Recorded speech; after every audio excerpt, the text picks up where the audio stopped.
Does anybody remember the sort of transformation that occurred when we started to get digital mapping in cars and then on phones?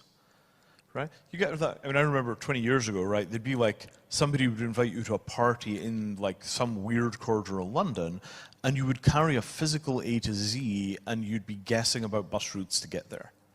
And consequently, you tended only to go to places that you knew because getting anywhere else was difficult.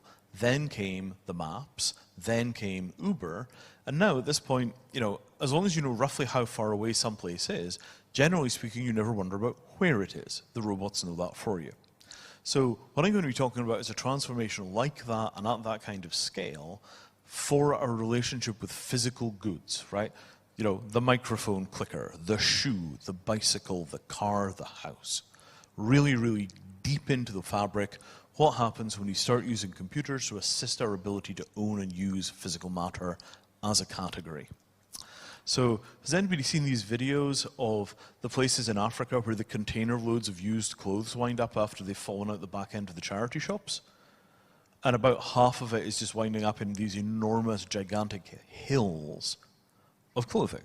That's not happening because nobody wants to wear those clothes. It's happening because the people in that specific city don't want to wear those clothes.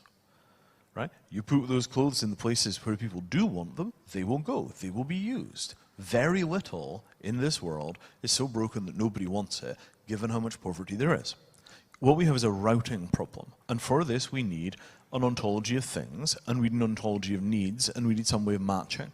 So this is all basically a data problem, and if you solve the data problem, as digital mapping did for navigation, Mattereum will do for ownership. It changes the relationship between people and things.